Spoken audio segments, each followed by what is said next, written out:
Hai, kali ini gue mau coba review produk keluaran terbaru dari Apple, yaitu iPad Pro 10.5. Kalau dilihat dari web resminya, Apple ngeklaim kalau iPad Pro generasi terbaru ini mampu menggantikan laptop PC pada umumnya. Nah, kira-kira beneran mampu gak ya iPad Pro ini menggantikan laptop PC pada umumnya? Ayo, langsung aja kita mulai reviewnya. iPad Pro yang gue pakai buat review ini warna Space Gray dengan kapasitas 256GB dan Wi-Fi seluler.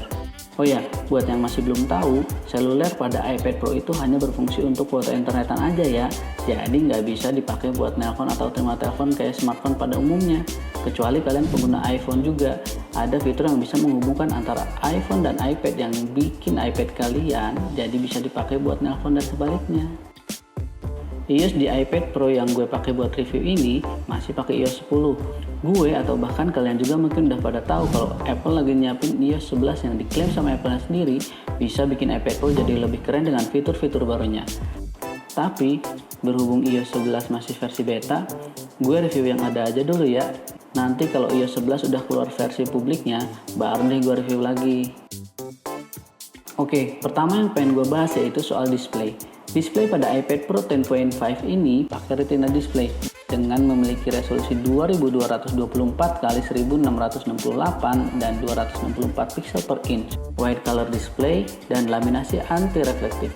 Perubahan yang paling signifikan dibanding dengan iPad Pro generasi sebelumnya yaitu display pada iPad Pro ini dilengkapi dengan teknologi terbaru dari Apple yang disebut ProMotion dengan 120Hz refresh rate. Apa sih maksudnya? Buat yang belum ngerti itu maksudnya apa, jadi gini, pada iPad generasi sebelumnya, Apple pakai 60Hz refresh rate pada displaynya. Jadi, display itu merefresh 60 kali setiap detiknya. Untuk iPad Pro terbaru ini, Apple berhasil menggandakannya menjadi 120Hz. Bikin display jadi lebih smooth ketika dipakai scrolling, main game, sketching dengan Apple Pencil, dan lain-lain. Dan yang paling penting, teknologi ProMotion ini bikin pemakaian baterai jadi lebih irit. Untuk dalaman iPad Pro ini lebih ganas dibanding dengan iPad generasi sebelumnya. Dibekali dengan chip A10X dan RAM sebesar 4GB. Dengan spesifikasi tersebut, iPad udah cukup kuat banget buat buka-buka aplikasi yang berat bahkan dengan berbarengan sekaligus tanpa lag atau not responding. Home button pada iPad Pro ini menggunakan Touch ID generasi kedua yang nyaman dan lebih responsif. Dan iPad Pro 10.5 ini dilengkapi dengan 4 speaker yang ciamik banget. Kualitas suaranya tetap terjaga alias nggak pecah walau kalian dengerin lagu metal dengan volume full sekalipun. Kamera belakang di iPad Pro ini dibekali dengan lensa 12MP sama persis dengan kamera iPhone 7. Hasilnya emang bagus banget sih, tapi sayang setelah gue coba, kamera ini kurang oke kalau dipakai dalam keadaan low light.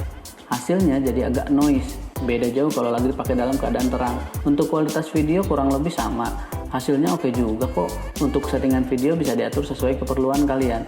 Apple menyediakan settingan sampai video 4K juga loh. Dan untuk kamera bagian depan pada iPad ini dibekali dengan lensa 7MP. Cukup oke untuk dipakai selfie-selfie atau video call. Selanjutnya soal baterai. Apple ngeklaim kalau iPad Pro ini bisa dipakai lebih dari 10 jam dengan pemakaian browsing, chat, dengar musik, dan nonton video. Setelah gue coba emang kurang lebih benar terbukti sih. Bahkan gue pernah sampai hampir 3 hari nggak isi baterai dengan pemakaian standar seperti buka sosmed, chatting, dengar musik, dan browsing. Gue pernah coba pakai iPad ini secara intens dengan YouTube, sosmed, sketching nonstop. Hasilnya, baterai iPad Pro ini emang kuat, sekitar 8-9 jam baru habis. Not bad lah ya.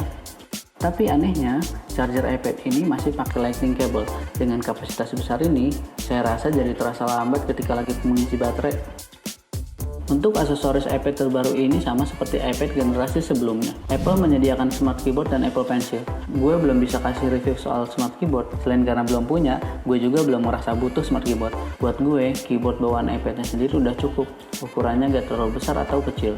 Masih terbilang nyaman di jari gue. Gue lebih banyak memakai iPad ini untuk desain dan sketching. Jadi gue lebih memilih untuk punya Apple Pencil aja. Untuk orang yang suka desain atau sketching, menurut gue Apple Pencil ini krusial banget. Apalagi iPad Pro 10.5 ini dilengkapi dengan teknologi ProMotion yang tadi gue jelasin di awal. Bikin Apple Pencil jadi lebih responsif dan natural. Lu bakal betah deh sketching sampai berjam-jam. Ukuran iPad ini juga menurut gue paling pas dibanding dengan iPad generasi sebelumnya yang berukuran 12,5 inch atau 9, inch. Dengan ukuran 10,5 inch ini, bikin iPad nggak terlalu besar atau terlalu kecil. Dan dengan bodi yang super tipis, iPad ini masih nyaman banget untuk dibawa kemana-mana. Kurang lebih udah 1 bulan gue pakai iPad ini. Nggak kerasa gue jadi jarang banget buka Mac, karena emang hampir tercukupi semua pekerjaan gue dengan iPad ini. Untuk yang sebelumnya udah pakai iPad dan ngerasa bingung perlu ganti apa enggak ke iPad terbaru ini, saran gue kalau emang kalian ada budget, gue rasa nggak ada salahnya kalian beralih ke iPad Pro yang baru ini. Dan buat yang belum pernah pakai iPad sebelumnya, semoga review gue ini bisa jadi pertimbangan ya buat kalian. So, balik lagi ke pertanyaan awal. Apa mampu iPad Pro generasi terbaru ini ngegantiin laptop PC? Secara general, gue rasa iPad ini udah bisa banget buat gantiin laptop PC umumnya. Yang suka ngetik ada Microsoft Word, PowerPoint, Excel, dan lain-lain. Buat yang suka editing foto, ada Affinity, Lightroom, Photoshop Express, dan Snapseed.